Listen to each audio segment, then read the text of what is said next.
Nós estamos muito gratos ao Senhor por estarmos aqui nessa manhã. Sabemos que o sábado de manhã impossibilita algumas pessoas de estarem por questões de trabalho e tudo, mas o Senhor nos entregou uma palavra para essa manhã bem densa. E nós esperamos que o Senhor fale profundamente aos nossos corações. E as pessoas que não estiverem nessa manhã, eu espero que essa palavra também os alcance de alguma forma, em nome de Jesus. Mais uma vez eu quero expressar aqui a nossa gratidão, e eu posso falar em nome de nós dois, porque a gente fala sobre isso, né, que a gente se sente em casa aqui na The Alpha, e é muito bom a gente saber que vocês têm líderes que não vivem de aparência, né, eles estão buscando viver no dia a dia, na intimidade deles com Deus, aquilo que eles trazem para o púlpito. Bendito seja Deus. A gente ora para que Deus continue dando a vocês crescimento, não apenas numérico, mas, sobretudo, fortalecimento espiritual, porque os dias são difíceis, desafiadores, e a gente precisa de assumir uma outra postura frente aos desafios que temos nesse tempo que vivemos. Amém? Nós queremos compartilhar com vocês, sem mais delongas, o texto que está em 2 Samuel, capítulo 13, um dos capítulos mais tristes da Bíblia. 2 Samuel, capítulo 13. Depois de algum tempo, Amnon, filho de Davi, apaixonou-se por Tamar. Ela era muito bonita e era irmã de Absalão, outro filho de Davi. Amnon ficou angustiado a ponto de adoecer por causa da sua meia-irmã Tamar, pois ela era virgem e parecia-lhe impossível aproximar-se dela. Amnon tinha um amigo muito astuto chamado Jonadab, filho de Simeia, irmão de Davi. Ele perguntou a Amnon: filho do rei, por que todo dia você está abatido? Quer me contar o que se passa? Amnon lhe disse: estou apaixonado por Tamar, irmã de meu irmão Absalão. Vá para a cama e finja que estar doente, disse Jonadab. Quando seu pai vier visitá-lo, diga-lhe: permite que minha irmã Tamar venha dar-me de comer.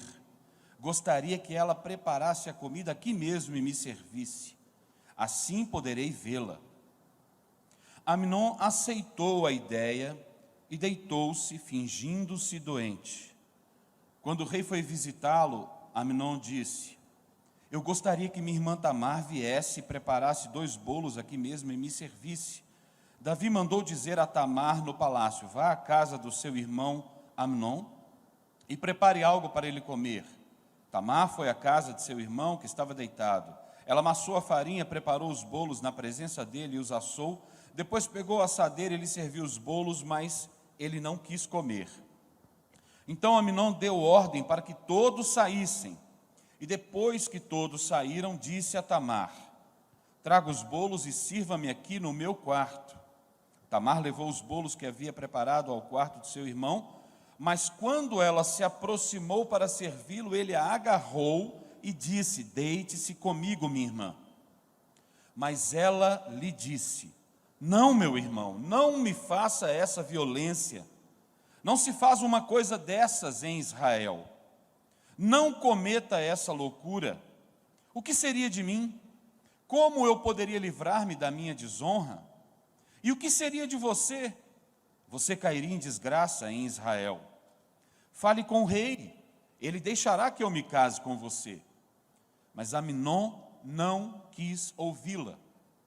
E sendo mais forte que ela, violentou-a. Logo depois, Amnon sentiu uma forte aversão por ela, mais forte que a paixão que sentira. E lhe disse: levante-se e saia. Mas ela lhe disse: não, meu irmão, mandar-me embora seria pior do que o mal que você já me fez. Ele, porém, não quis ouvi-la e, chamando o seu servo, disse-lhe: põe essa mulher para fora daqui e tranque a porta. Então o servo a pôs para fora e trancou a porta. Ela estava vestindo uma túnica longa, pois esse era o tipo de roupa que as filhas virgens do rei usavam desde a puberdade. Tamar pôs cinzas na cabeça, rasgou a túnica longa que estava usando e se pôs a caminho, com as mãos sobre a cabeça e chorando em alta voz. Absalão, seu irmão, lhe perguntou: seu irmão Aminon fez algum mal a você? Acalme-se, minha irmã. Ele é seu irmão. Não se deixe dominar pela angústia. E Tamar, muito triste, ficou na casa de seu irmão Absalão. Ao saber de tudo isso, o rei Davi ficou indignado. E Absalão não falou nada com Aminon, nem bem nem mal, embora o odiasse por ter violentado sua irmã Tamar. 2 anos depois, quando os tosqueadores de ovelhas de Absalão estavam em Baal-Azor, perto da fronteira de Efraim, Absalão convidou todos os filhos do rei para se reunirem com ele. Absalão foi ao rei e lhe disse: eu, teu servo, estou tosqueando as ovelhas e gostaria que o rei e os seus conselheiros estivessem comigo. Respondeu o rei: não, meu filho, não iremos todos, pois isso seria um peso para você. Embora Absalão insistisse, ele se recusou a ir, mas o abençoou. Então Absalão lhe disse: se não queres ir, permite, por favor, que o meu irmão Aminon vá conosco. O rei perguntou: por que ele iria com você? Mas Absalão insistiu tanto que o rei acabou deixando que Aminon e os seus outros filhos fossem com ele. Absalão ordenou aos seus homens: ouçam, quando Aminon estiver embriagado de vinho e eu disser: matem Aminon, vocês o matarão. Não tenham medo, eu assumo a responsabilidade. Sejam fortes e corajosos. Assim os homens de Absalão mataram Aminon, obedecendo às suas ordens. Então todos os filhos do rei montaram em suas mulas e fugiram. Estando eles ainda a caminho, chegou a seguinte notícia ao rei: Absalão matou todos os teus filhos, nenhum deles escapou. O rei levantou-se, rasgou as suas vestes, prostrou-se com o rosto em terra, e todos os conselheiros que estavam com ele também rasgaram as vestes. Mas Jonadab, filho de Simeia, irmão de Davi, disse: não pense, meu senhor, que mataram todos os seus filhos. Somente Aminon foi morto. Essa era a intenção de Absalão desde o dia em que Aminon violentou Tamar, irmã dele. O rei, meu senhor, não deve acreditar que todos os seus filhos estão mortos. Apenas Aminon morreu. Enquanto isso, Absalão fugiu. Nesse meio tempo, a sentinela viu muita gente que vinha pela estrada de Oranaim, descendo pela encosta da colina, e disse ao rei: vejo homens vindo da estrada de Oronaim, na encosta da colina. E Jonadab disse ao rei: são os filhos do rei, aconteceu como teu servo disse. Acabando de falar, os filhos do rei chegaram, chorando em alta voz. Também o rei e todos os seus conselheiros choraram muito. Absalão fugiu para o território de Talmai, filho de Amiúde, rei de Gesur. E o rei Davi pranteava por seu filho todos os dias. Depois que Absalão fugiu para Gesur e lá permaneceu 3 anos, a ira do rei contra Absalão cessou, pois ele se sentia consolado da morte de Aminon. Pai, esta é a tua palavra, Senhor, e nós acreditamos que a tua palavra na Bíblia, ela está aqui para nos dar direção, norte, nos trazer entendimento, sabedoria. Ela é o farol, e nós cremos na tua palavra, e te pedimos, ó Deus, que o Senhor nos abençoe nessa manhã, para que possamos discernir, para que possamos meditar, e pedimos que o teu Espírito Santo tenha liberdade no nosso meio e nos conduza nesse tempo, porque nós precisamos e queremos aprender do Senhor. É a nossa oração em nome de Jesus. Amém. Amém. Esse é um dos episódios mais dramáticos das Escrituras. E a bondade de Deus é infinita. O Senhor não coloca panos quentes em coisas que devem ser denunciadas, que devem ser expostas. A Bíblia é recheada de exemplos infelizes, de vivências tristes, de desobediência, de falhas humanas evidentes. E o Senhor não alisa ou não varre para debaixo do tapete essas questões delicadas que permeiam a vida humana desde que a queda aconteceu. E nesse capítulo, eu confesso a vocês que esse capítulo é um capítulo extremamente chocante para mim. extremamente triste, porque a Bíblia não entra em detalhes. A Bíblia é um documento, muitas vezes. Ela traz o relato, mas ela não entra nos detalhes. Eu fico pensando o que foi de Tamar depois disso. Ela se casou, ela teve filhos, ou ela foi arruinada para sempre? A gente não tem esses detalhes, mas a gente sabe que o Senhor é o mesmo, e é aquele que se importa com a condição humana dentro das suas tragédias também. Amém. Eu e Helena temos 31 anos de casados. E no dia do nosso casamento, o pastor Márcio deu uma mensagem muito direta para o nosso coração. E ele disse assim: João, você não está se casando para ser feliz. Você está se casando para fazer a Helena feliz. Helena, você não está se casando para ser feliz, mas para fazer o João feliz. E se vocês dois tiverem sucesso, forem bem-sucedidos nessa tarefa, com certeza o casamento de vocês vai dar certo e vai ser uma bênção. E 31 anos depois nós podemos testemunhar que isso foi a mais pura verdade.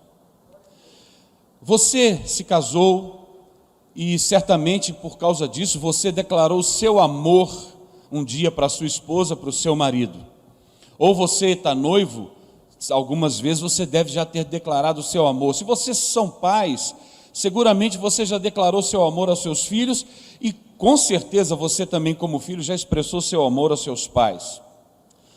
Agora, quando a gente declara amor por alguém, não é simplesmente da boca para fora ou simplesmente um sentimento ou algo que te faz feliz. Quando você diz à pessoa, eu te amo, isso só tem sentido se tiver carregado de compromisso. Ontem nós ouvimos aqui sobre os acordos serem diferentes dos acertos.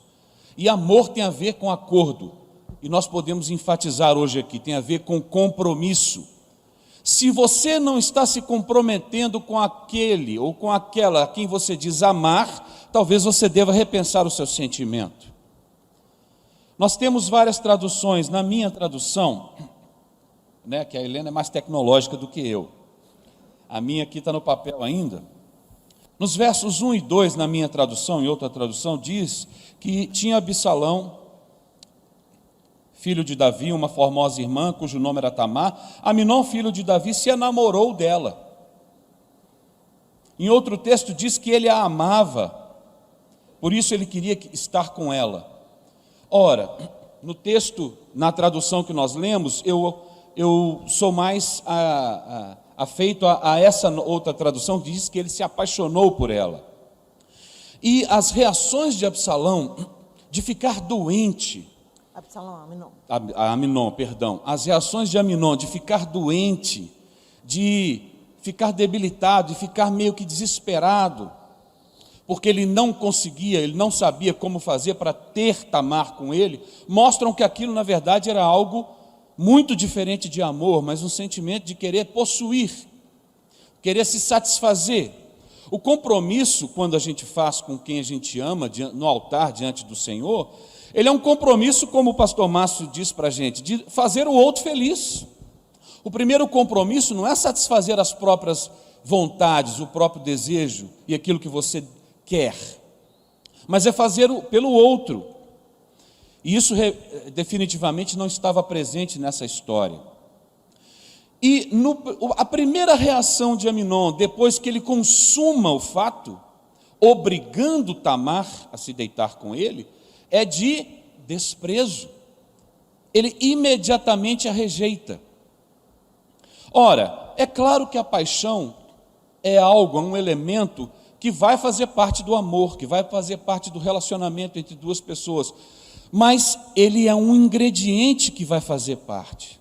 E não apenas na relação afetiva, mas quando você, por exemplo, decide e busca de Deus qual que é a direção para uma profissão, para uma atividade, para um ministério, a paixão é um elemento que tem que estar presente ali, mas ela deve estar presente como um ingrediente, não como motivador principal.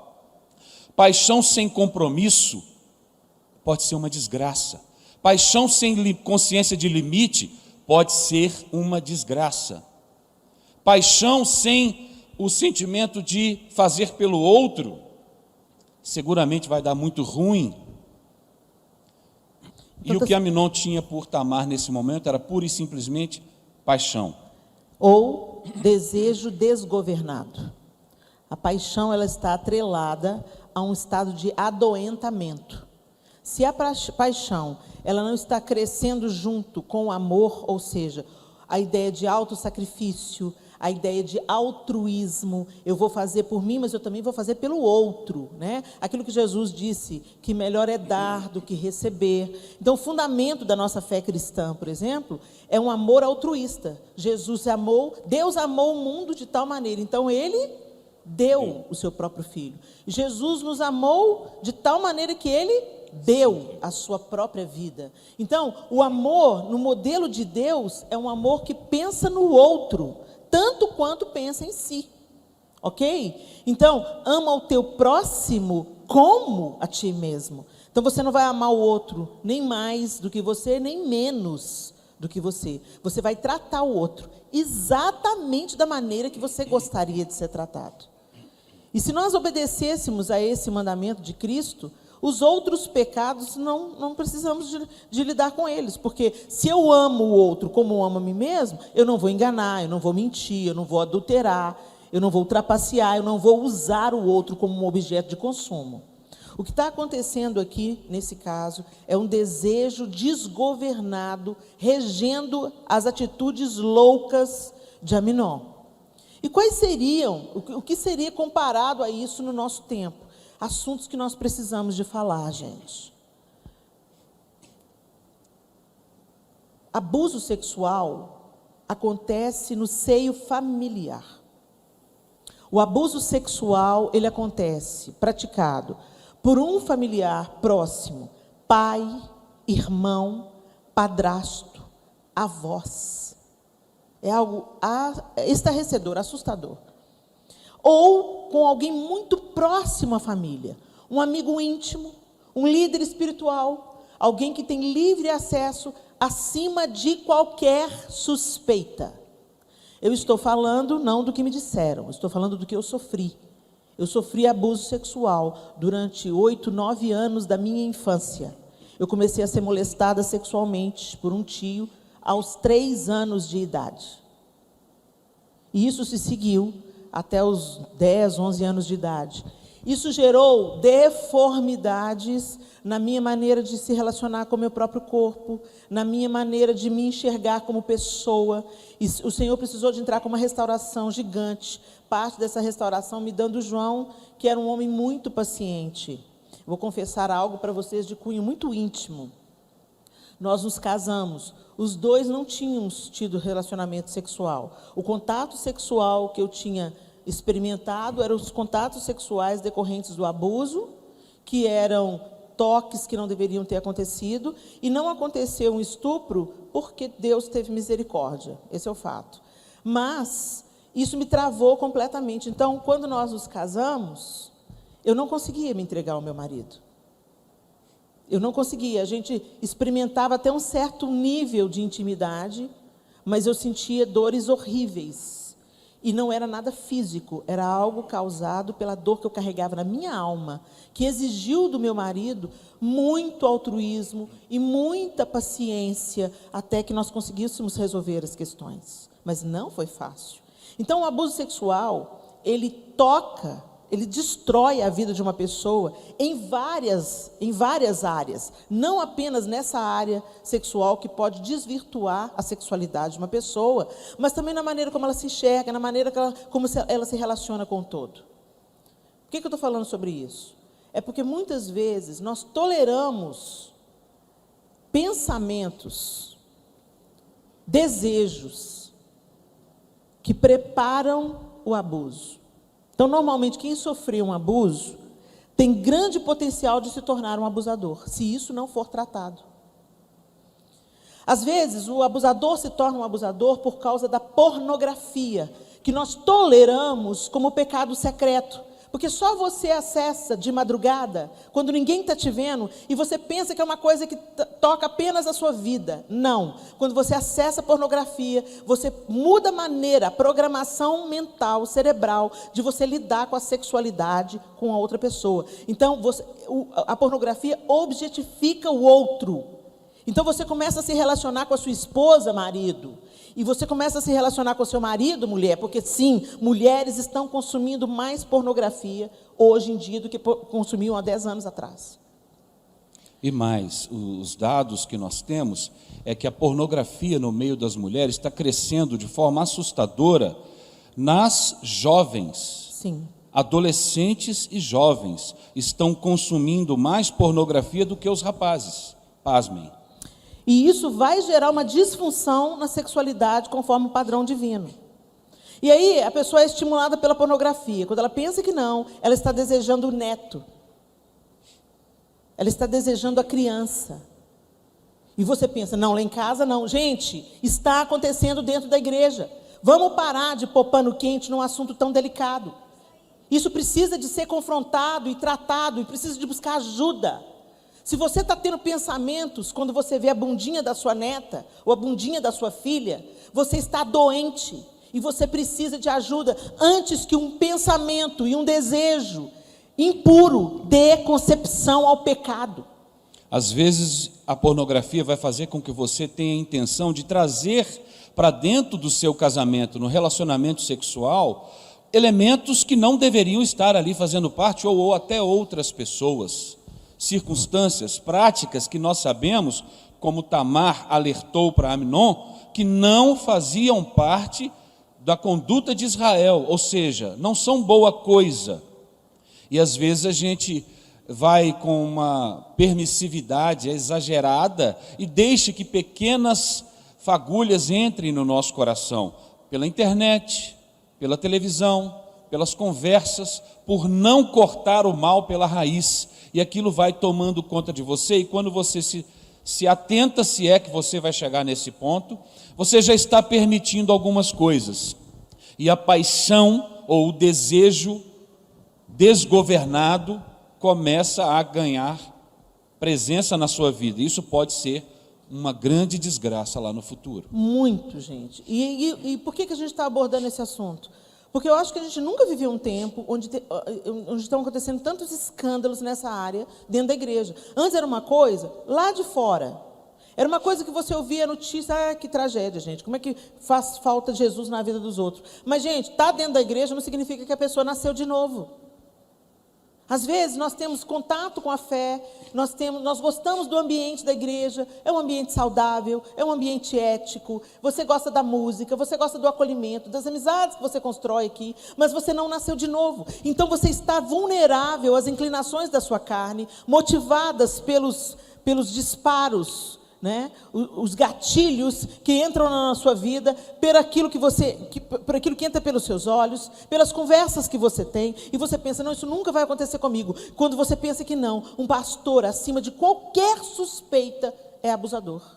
E aí cabe mais uma reflexão, porque todos nós aqui, imagino, confessamos Jesus como Senhor e Salvador das nossas vidas. Estamos inseridos num ambiente eclesiástico, fazemos parte de uma congregação.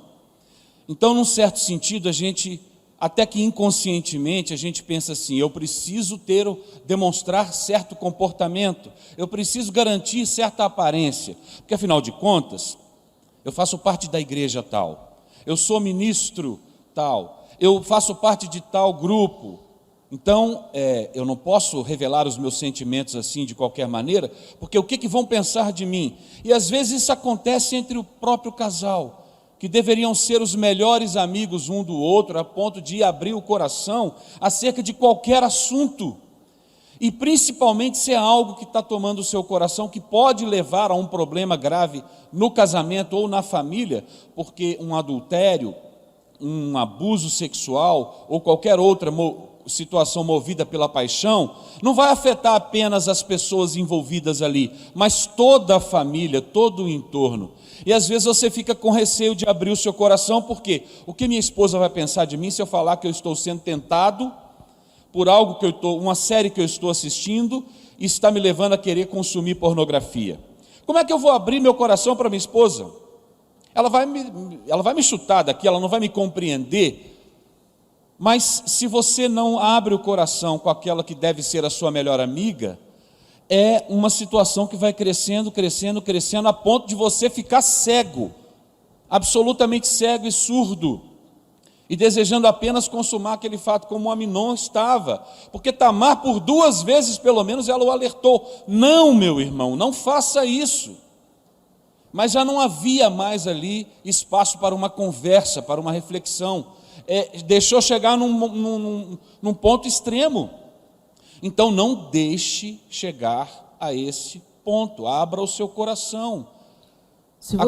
Pode completar. Se você está passando por uma situação de tentação, gente, qualquer um de nós pode ser tentado em qualquer área. O apóstolo Paulo diz claramente: quem pensa estar de pé, cuide para que não caia. A maior besteira que a gente pode fazer na vida é pensar: isso não me pega. É aí que é o lugar da sua fraqueza, porque você baixa a guarda. Nós somos seres humanos, feitos do mesmo material. Cada um de nós aqui teve uma vivência. Muitos de nós aqui, embora não seja um assunto muito falado, muitos de nós aqui podem ter passado pelo abuso sexual, ou exposto à pornografia em tenra idade. Quando criança, é exposto por um pai que não tem uma consciência, a pornografia, a prostituição, na intenção de te iniciar sexualmente, você está sofrendo uma forma de abuso sexual, sabia? Porque a criança não foi formatada para isso.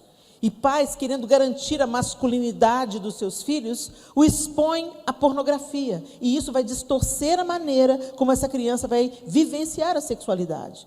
E aí, gente, os desejos desgovernados desse tempo, pode ser o abuso sexual, pode ser o incesto.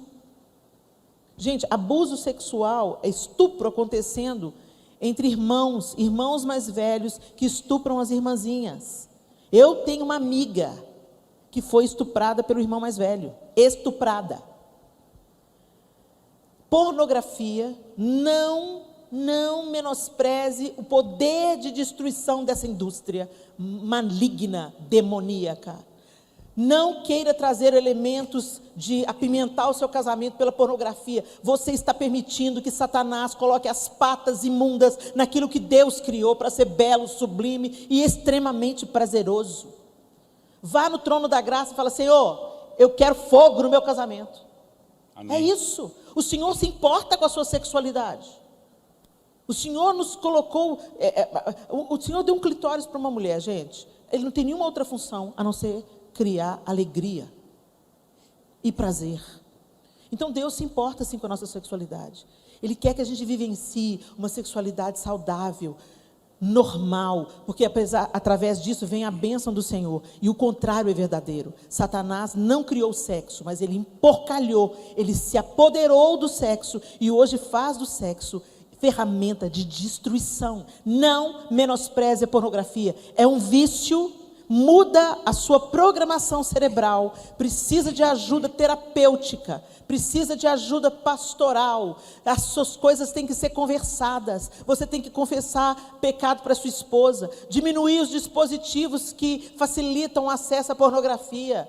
Então coloque o computador na sala, não entre para acessar o que você precisa de madrugada. Enfim, nós precisamos de nos autopreservar. Para quê? Para preservar a próxima geração. Gente, o casamento não é sobre nós apenas. O casamento, ele é a sombra daquilo que nós estamos para experimentar. Hoje nós vivemos como a sombra daquilo que aguardamos.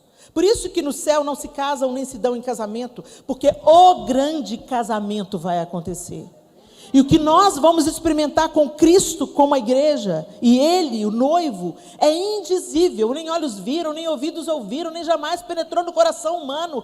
Mas, gente, tudo que a gente experimenta de alegria no casamento é nada, é uma sombra comparado ao casamento. Por isso que lá o casamento não vai ser mais necessário, porque toda alegria, plenitude, nós vamos experimentar nesse encontro com Cristo. É coisas que o nosso cérebro humano ainda não é capaz de capturar, mas é a promessa de Deus para nós. Então o casamento hoje, ele é a sombra do que aguardamos, certo? E ele também garante o chão de onde vai a próxima geração crescer. O conceito de bem-aventurança, o conceito bíblico de bem-aventurança, não é só feliz, como é traduzido para o nosso idioma. Shalom é muito mais do que paz. Quando você vai estudar a língua, shalom, quando um judeu fala shalom, ele está falando que a sua vida seja próspera, que os seus filhos sejam abençoados, que haja paz na sua nação, que tudo que você faz seja abençoado, onde você coloca as suas mãos. Não é só ausência de guerra, é muito mais. E o conceito de bem-aventurança também. Bem-aventurado é mais do que se sentir bem emocionalmente. Embora inclua isso, o sentimento de conforto, a disposição favorável, mental e emocional, bem-aventurança significa atingir os fins, cumprir o propósito e florescer. Entenda que florescer vem só no final. Primeiro, eu atinjo os meus fins. Quais os fins? De tratar o João com honra, porque eu fiz uma aliança diante de Deus. Então, nos dias bons e nos dias maus, eu vou honrar, porque eu fiz aliança diante de Deus. Então, eu não estou com o João só para ser feliz. Eu estou com o João para glorificar o nome do Senhor. Para que o mundo olhe para a nossa vida e veja, olha, tem jeito de um homem imperfeito e uma mulher imperfeita viverem a plenitude do que Deus tem para eles aqui na terra. Por quê? Porque eles decidiram negar a si mesmos e colocar o projeto de Deus adiante dos seus desejos desgovernados. Ok, gente? Atinge os seus fins, cumpre o seu propósito. Qual o propósito? De trazer uma outra geração saudável, emocionalmente. Nossos filhos podem fazer escolhas equivocadas, gente? Podem. Eles se tornam adultos e fazem escolhas difíceis da gente engolir. Mas a semente foi plantada, o exemplo foi dado e a oração continua sendo feita. Então tem todo o potencial para Deus transformar. Amém.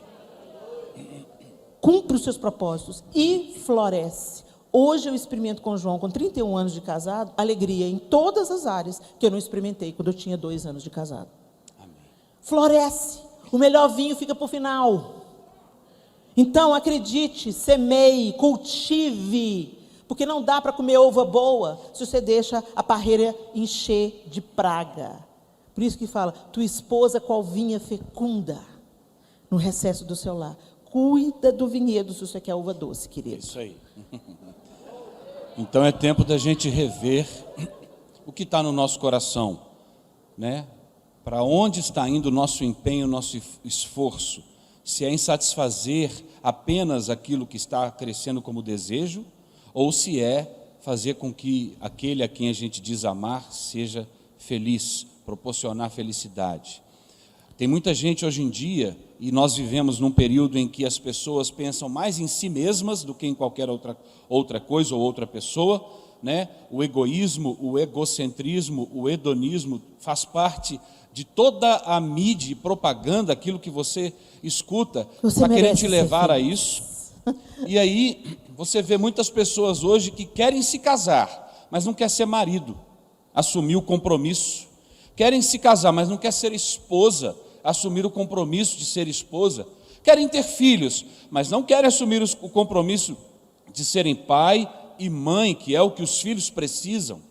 Então nós precisamos rever se o que está nos movendo é pura e simplesmente a paixão por alguma coisa, ou se nós estamos realmente amando, querendo fazer pelo outro aquilo que nós gostaríamos que fosse feito por nós, dando a nossa vida para que o outro possa ser feliz. E construindo um ambiente para que filhos saudáveis, curados, seguros, nasçam dessa relação. Quando você cuida do seu casamento, você está garantindo 50% do equilíbrio emocional dos seus filhos. Agora vamos acompanhar aqui o verso 3 e o verso 5. Tinha, porém, Amnon um amigo, cujo nome era Jonadab, filho de Simé, irmão de Davi. Jonadab era homem muito sagaz, então ele era primo. Verso 5, disse-lhe Jonadab, deita-te à tua cama e finge-te doente. Quando teu pai vier visitar-te, dize-lhe, peço-te que minha irmã Tamar venha e me dê de comer pão, pois vendo-a eu preparar-me a comida, comerei da sua mão. Ou seja, Jonadab foi aquele que deu o esquema para Amnon. deu a sugestão maravilhosa. Você está com vontade de fazer isso, não sabe como fazer, não está sabendo como fazer, vem cá que eu vou te dar o caminho. O amigo, entre aspas. E nos versos 32 e 33, Jonadab aparece de novo. A coisa já tinha acontecido, a desgraça já tinha tomado conta, e Jonadab, verso 32, mas Jonadab, filho de Simé, irmão de Davi, respondeu e disse: não pense, meu senhor, que mataram a todos os jovens filhos do rei, porque só morreu Amnon, pois assim já o revelavam as feições de Absalão desde o dia em que sua irmã Tamar foi forçada por Amnon. E depois, ou seja, Jonadab, que deu o canal para Amnon, depois posou de gente boa. Não, Davi, não morreu todo mundo, Absalão matou só Amnon, seus filhos vivem. Então, foi lá, ó tio, está tudo bem, teve uma situação aí, mas a desgraça não foi como pintaram para você, então eu estou aqui para te dizer algo bom acerca disso. E aliás, deixa eu te falar, Absalão já há muito tempo tramava contra Amnon, ainda colocou mais uma pimenta na situação.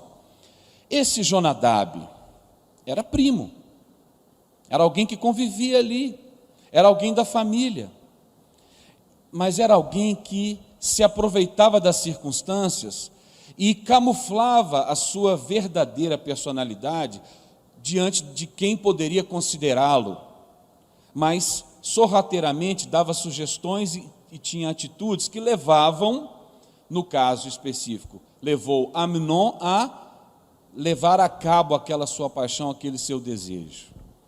Nós sabemos que existem muitos Jonadabes por aí. Muitos Jonadabes. O conselho destruidor.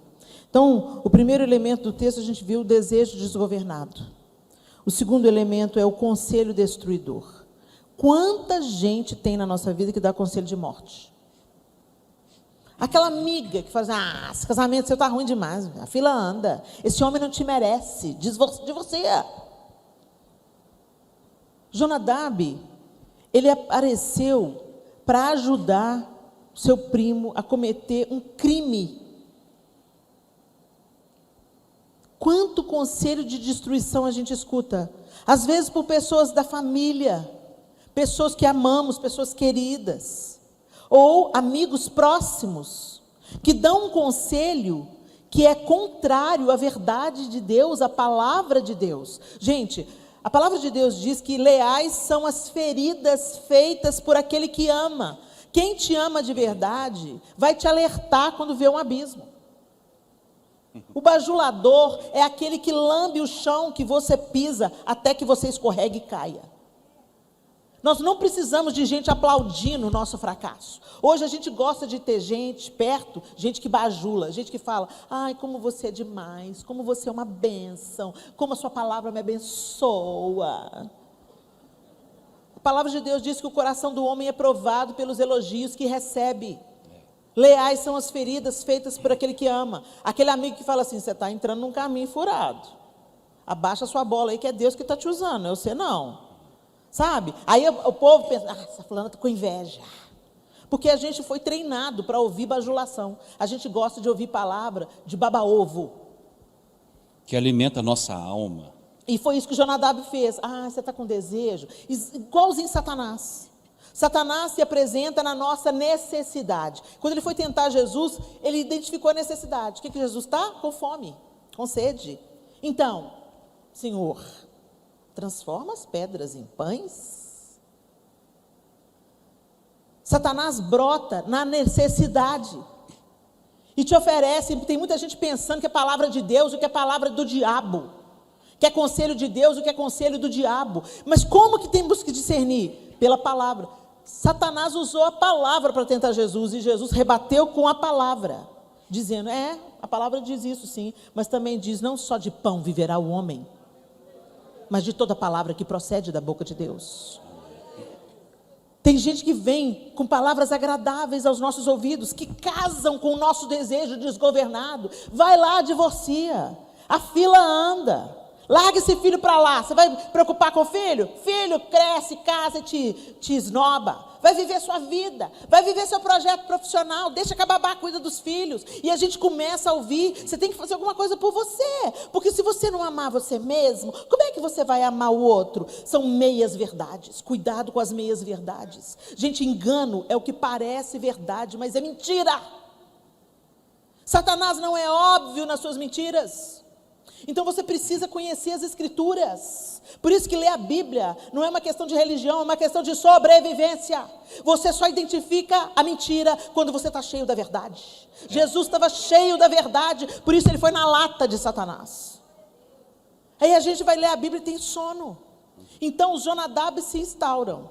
Alguém da família, amigos próximos, estruturas culturais contaminadas. Então, você, ao invés de ser regido pela Bíblia, é regido pelo filme, pela novela. Às vezes, Jonadab é esse século.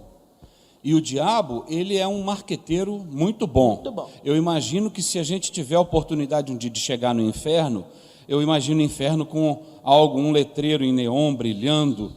Não tem nada a ver, não tem nada a ver, não tem nada a ver, não tem nada a ver. Acho que esse é o mote do inferno, para fazer a gente acreditar que essas situações realmente não tem nada a ver. Todo mundo faz, então por que você não vai fazer também? Mas Romanos já diz, não vos conformeis com este século. Hoje não se conformar não é falar assim, está assistindo a impiedade, está colocando a impiedade diante dos olhos, está sendo discipulado pela impiedade, porque não pense você que não causa influência na maneira de você ver as coisas. E fala assim, nossa, gente, esse mundo está perdido. Eu não me conformo. Não, gente, não se conformar é não ser forjado na mesma forma. É não se tornar igual ao mundo. Exato. E agora a gente está muito... Né? Não, gente, crente tem que ser moderno, crente tem que dialogar com o nosso tempo. Sim, tem que dialogar mesmo. Jesus sentava na mesa com os pecadores. Mas ele transformava. Mas os pecadores não saíram do mesmo jeito. Se são os pecadores que estão te formando, levanta dessa mesa e vai te fortalecer com Deus primeiro.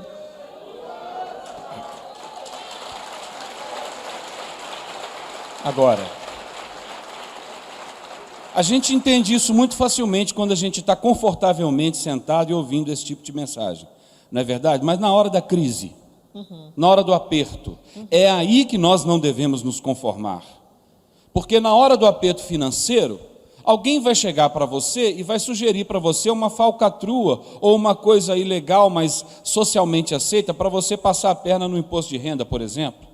Alguém vai te sugerir, você, dentro da sua profissão, admitir, falar uma pequena inverdade, uma mentirinha branca, como dizem aí, porque afinal de contas você tem que defender o leitinho da sua casa.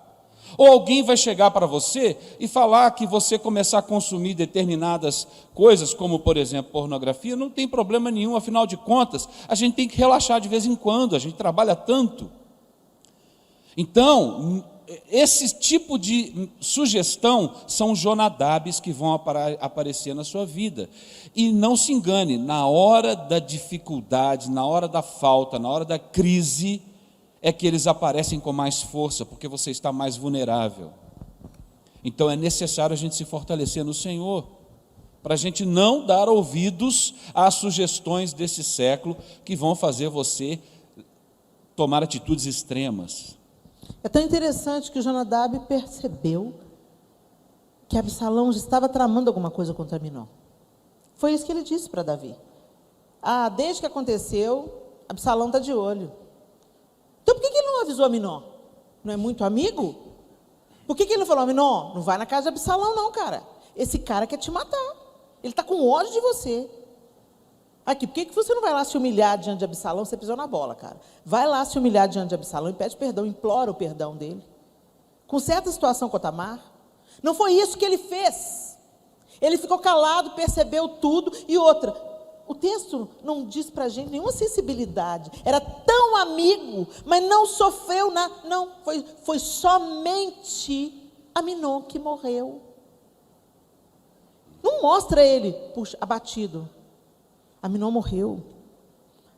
Mataram o meu amigo. Então, cuidado, gente, com quem se disfarça de amigo, com sistemas que a gente lida na nossa cultura, na nossa vida, que parecem ser aceitos, mas que Deus abomina. Conselhos que Deus abomina. Mais vale a gente estar bem com Deus, porque Ele nos respalda, nos cuida, nos garante, do que bem com o mundo. Aquele que se constitui amigo do mundo, se constitui inimigo de Deus.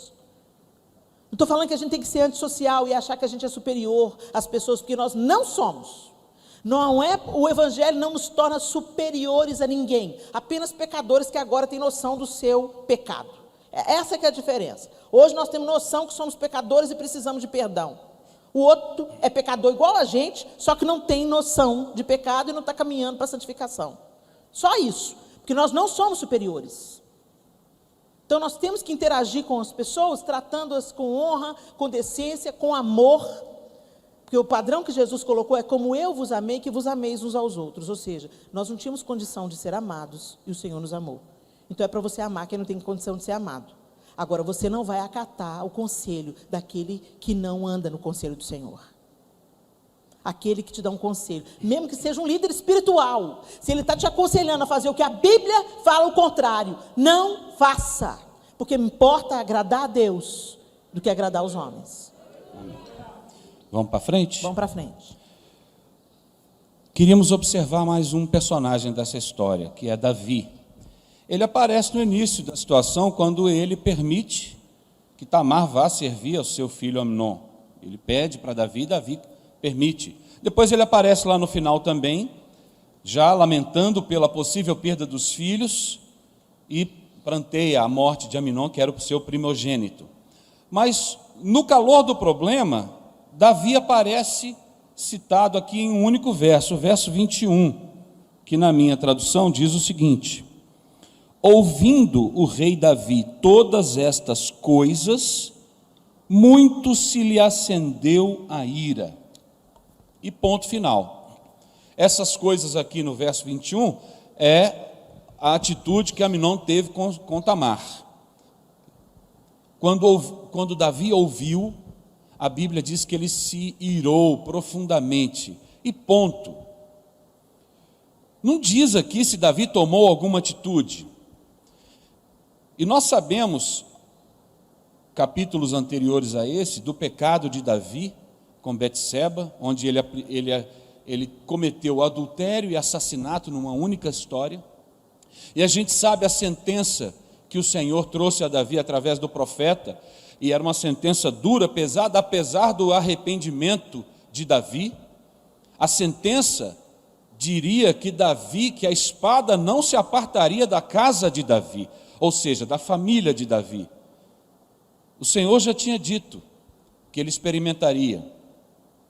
E em outras circunstâncias, a atitude de Davi de se arrepender, de tomar frente, de ir além de simplesmente expressar o seu sentimento, ela foi descrita. Mas nesse caso não. Se acendeu a ira de Davi quando ele soube dessas coisas. Ou seja, ele não tomou, ou pelo menos não está descrito, então nos leva a crer que ele não tomou efetivamente nenhuma atitude específica com os próprios filhos envolvidos no problema. E esse é um perigo enorme da nossa sociedade contemporânea. E às vezes, eu e você estamos passando por isso dentro da nossa casa. Eu não sei se porque um filho nosso é o preferido, ou aquele que tem mais afeição com você, que nós amamos indistintamente os nossos filhos, mas alguns se aproximam mais. Ou às vezes é o seu primogênito que já está assumindo uma determinada posição, e afinal de contas, se você interferir num problema, num pecado, numa falta dele, isso pode parecer ruim para a sua imagem, afinal de contas, é o seu filho, e especialmente se você exerce algum cargo, exerce alguma função de liderança, em que as pessoas têm uma expectativa a seu respeito, e infelizmente transfere essa expectativa como um peso para os seus filhos, como se eles tivessem que ter as mesmas habilidades, a mesma característica, as mesmas qualidades que você tem. Esquecem que nós somos pessoas diferentes. Eu não sei se você tem passado por isso, e está com aquele sentimento de, às vezes, pensar que eu vou proteger o meu filho, escondendo do problema e não tratando. Ou, às vezes, você está numa situação em que você está com preguiça. E isso, especialmente, eu falo com relação a nós, homens. Porque a gente vive numa sociedade tão maluca, a gente tem tantas coisas para resolver, que às vezes a gente fica com aquele sentimento assim, nossa, que cansaço, eu vou ter que interferir nessa situação. Nós temos 4 filhos, cada um com uma personalidade diferente. Então, vocês têm aquele filho que é fácil, aquele que você fala uma vez e ele já obedece feliz? Temos. E temos aquele que é questionador, que vai falar com você, mas é isso, mas é aquilo, mas eu queria fazer isso aqui, e se eu pensar dessa forma, mas você não está sabendo essa situação, ou seja, vai argumentar com você até te cansar, e se você persistir e perseverar, no final ele acaba te obedecendo, mas te cansou. Ou então tem aquele filho que fala assim, tá bom pai, tudo bem, você está falando eu vou fazer, mas não faz.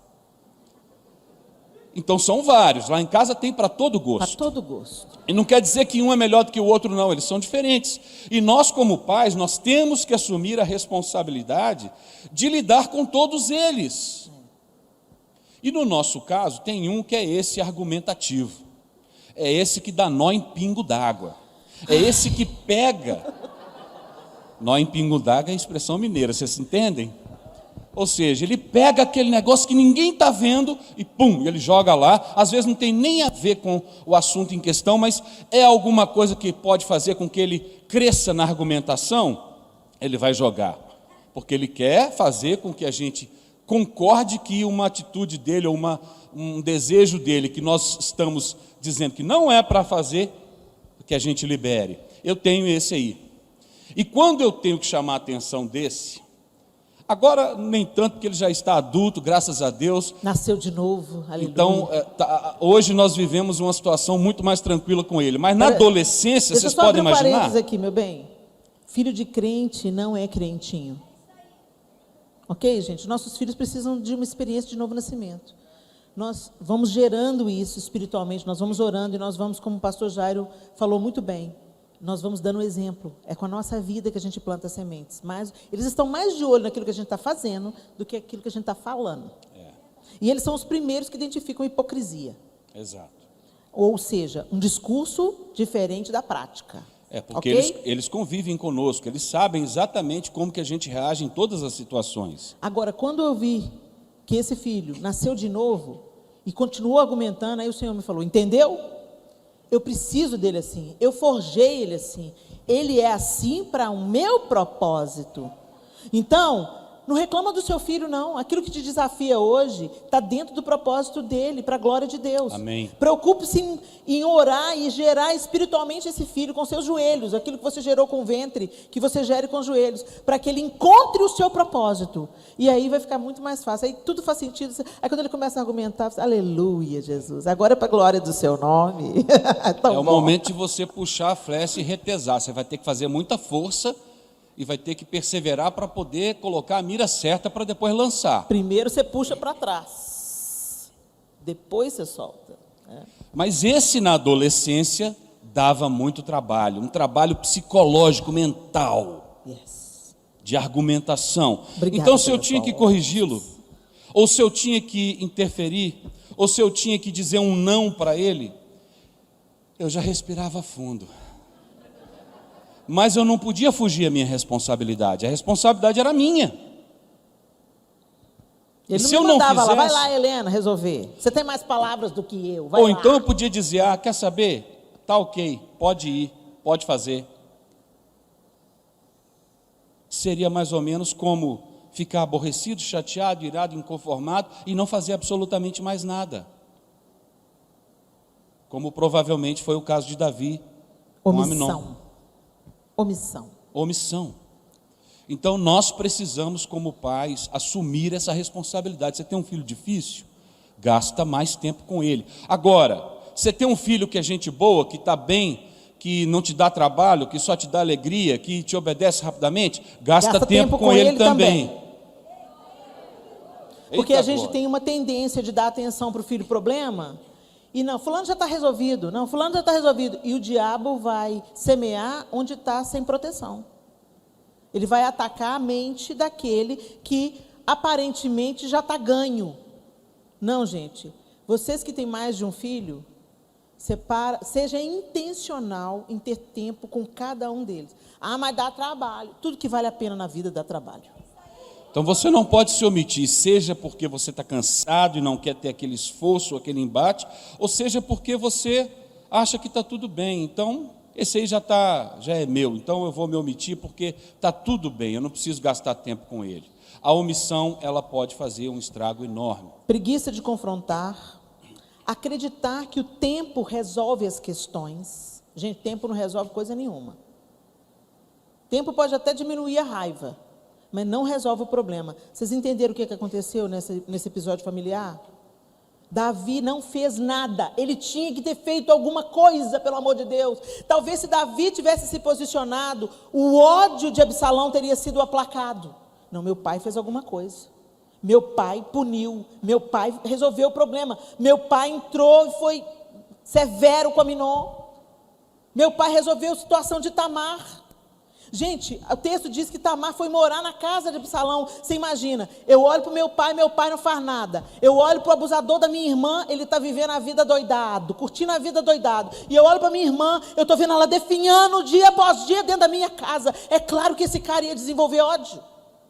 Resolva as questões que você tem que resolver na sua casa. Para de ser omisso, para de varrer para debaixo do tapete, para de transferir a responsabilidade para sua esposa. Vocês homens têm essa tendência. Nossos filhos precisam de homens. Muitos meninos ficam confusos. Quem que eu quero parecer? Com mamãe ou com papai? Porque a mãe é super poderosa e o pai é um acabe. Omisso, bobalhão. Sua mãe resolve. Preguiça. Sua mãe resolve. Pergunta para sua mãe. Esse nosso filho, que é muito questionador, ele criou um esquema no início da adolescência. Vinha, mãe, posso fazer isso assim, assim? Pode, meu filho. Daqui a pouco vinha o João. Helena, você deixou fulano fazer? Ah, deixei. Mas eu não deixei. Meu bem, não sabia. Ele armou para nós dois. Armou. Então, Nó em pingo d'água. Então vamos lá, vamos entrar num acordo. Vamos entrar num acordo aqui. Você não dá mais uma decisão sem perguntar se ele perguntou para mim. Eu sou o cabeça. É isso. Valeu. Beleza. Passou um tempo depois, ele veio. Mãe, posso fazer isso? Perguntou para o seu pai. Perguntou? Perguntei. E aí? Ele não deixou, não. Olha. Seu pai está na casa, meu filho. Ele é o presidente, eu sou gerente.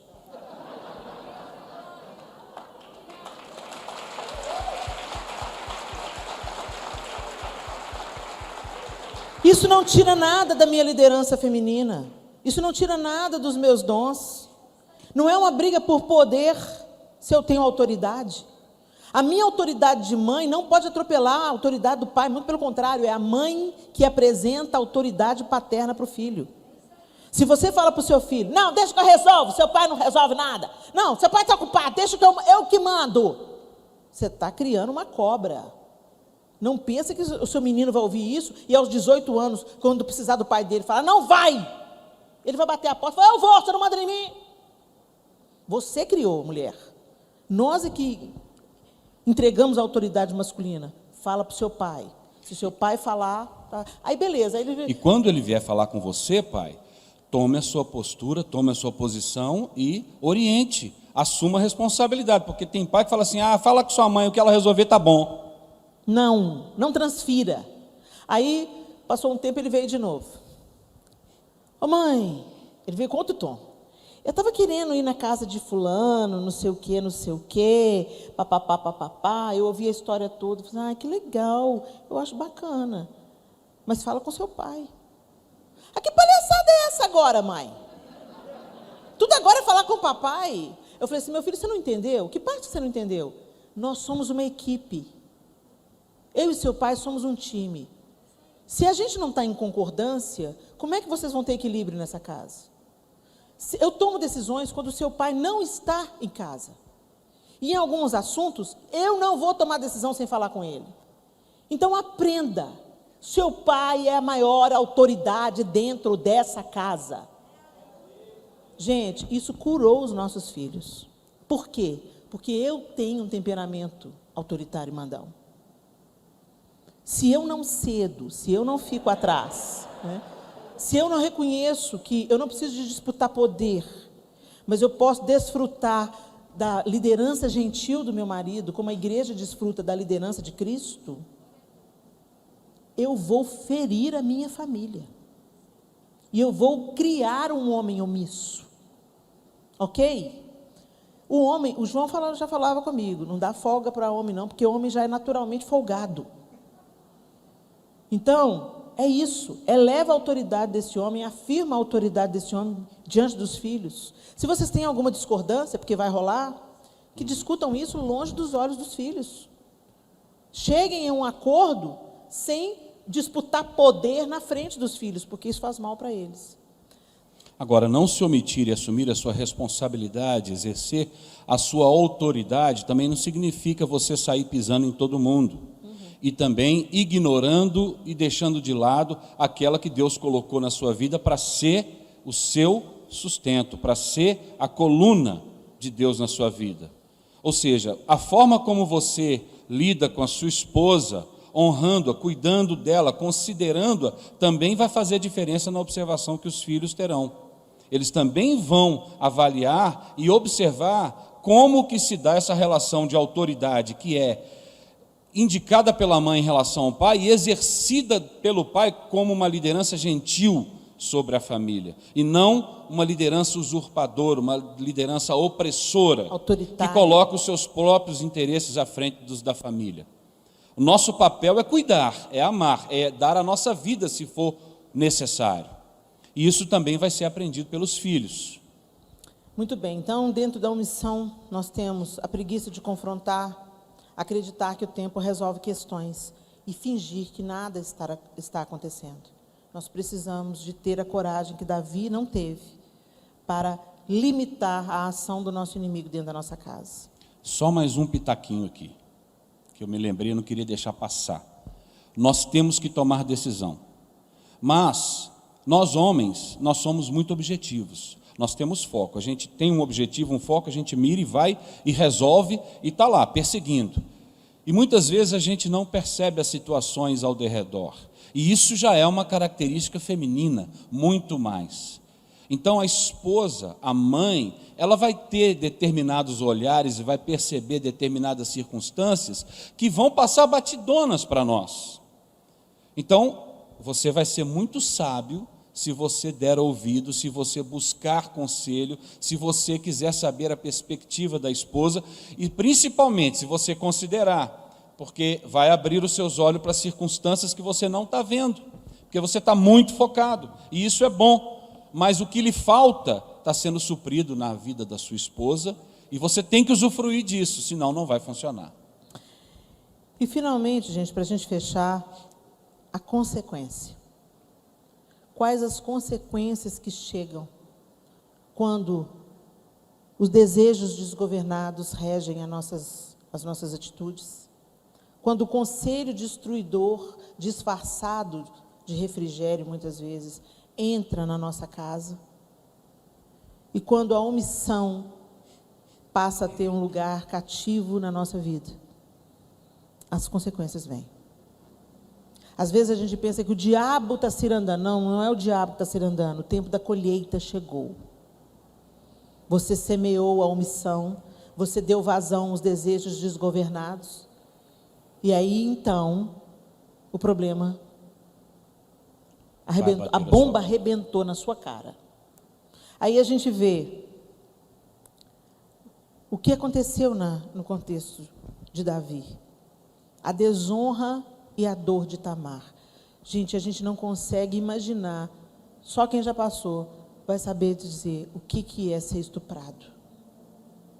A dor dessa moça virgem. 3 vezes ela tentou alertar e frear a loucura do seu irmão.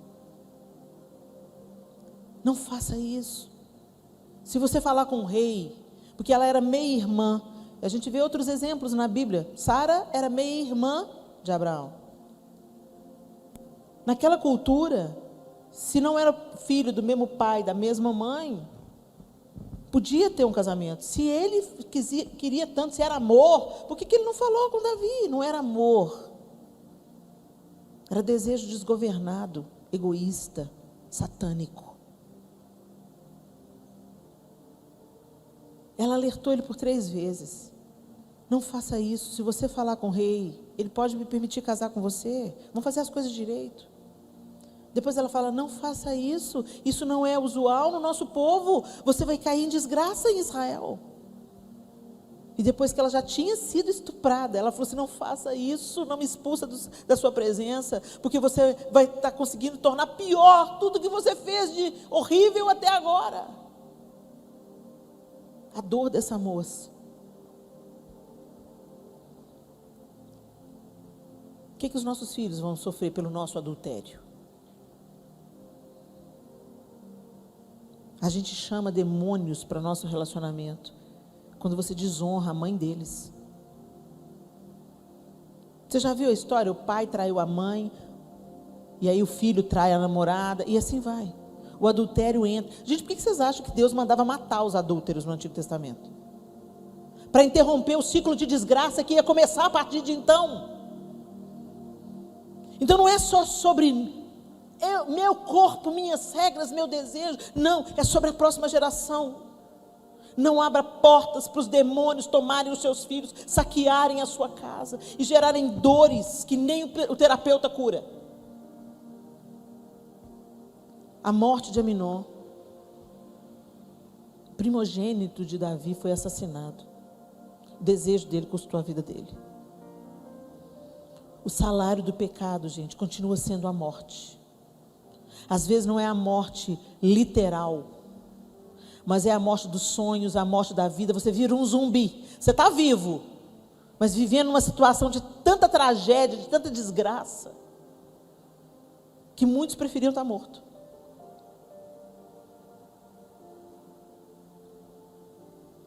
A rebelião de Absalão contra o pai. E se você continuar lendo a história, a gente vê os desdobramentos do ódio de Absalão. Ele se rebelou contra o próprio pai. Ele fez guerra contra o próprio pai. Ele deitou com as concubinas do pai diante de todo Israel. Era muito ódio concentrado. Não subestime o estrago que Satanás pode fazer na vida de um filho por causa da sua omissão. Por causa da sua omissão. Quem ama dá limite. Quem ama confronta. Quem ama investe tempo. Quem ama pede perdão. Quem ama pede perdão. Você não se humilha quando você pede perdão para o filho. Você está aprendendo, ensinando ele a fazer o mesmo. Ensinando que ele tem um pai que está tentando fazer o melhor que pode, mas que também é falho. Reconheça os seus problemas, peça perdão aos seus filhos e interrompa o trabalho que está sendo tecido por Satanás na mente deles. Peça perdão se você errou. Peça perdão se você corrigiu do jeito errado. Peça perdão se você expôs ao ridículo. Peça perdão se você não levou em consideração os sentimentos dele. Peça perdão. E finalmente a morte de outro filho, a morte do próprio Absalão, que Davi pranteou. Você pensa que começou na história de Tamar? Não. Começou lá atrás, quando ele desejou Betseba e matou Urias. Ele tinha tantas esposas, precisava de desejar a esposa do soldado fiel. Davi não construiu o templo porque as mãos estavam sujas de sangue. Não era o sangue de Golias, não era o sangue das guerras que o Senhor mandou ele lutar. O sangue que o Senhor se referia era o sangue de Urias nas mãos de Davi. Deus leva a sério. Arrependa-se diante de Deus primeiro. E deixe Ele transformar a sua casa, para que a tragédia não chegue na sua, como chegou na casa de Davi. Feche os seus olhos. Oh, Senhor.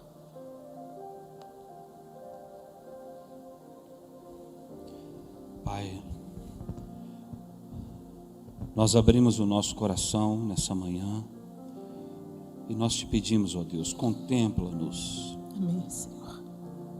Vê se há em nós algo que precisa ser removido do nosso coração. Amém, Senhor. Sonda a nossa mente, tira aquilo que possa estar nos guiando para caminhos de morte. Ajuda-nos, Senhor. Nos confronta, Deus. Ajusta a nossa rota, Pai. Amém. Traz o entendimento de que precisamos nos arrepender. Traz o entendimento de que precisamos investir na nossa casa, na nossa família, nos nossos filhos. E que muitas vezes para isso nós precisamos abrir mão da nossa própria vontade. Amém, Senhor. Mas que o benefício é incalculável. É verdade, Senhor.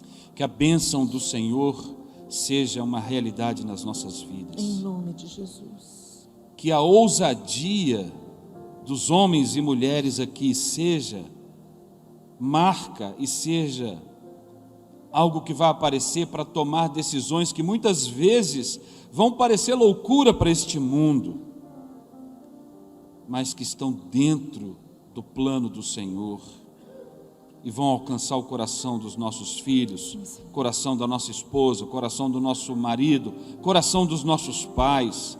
Que a gente não tenha medo de agir contra a correnteza desse mundo para ver a esposa feliz, o marido feliz, os filhos crescendo em sabedoria, num ambiente saudável, onde o Senhor é o Rei.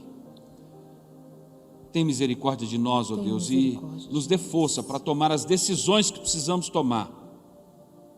Que o Teu Espírito Santo venha e convença cada um de nós daquilo que precisamos corrigir, daquilo que precisamos fazer, da posição que precisamos assumir, e nos capacita, Senhor, pois nós precisamos de Ti. Nós Te agradecemos por esse tempo e consagramos mais uma vez diante do Senhor a nossa vida, a nossa família, nosso casamento, os nossos filhos, em nome de Jesus. Em nome de Jesus. Amém.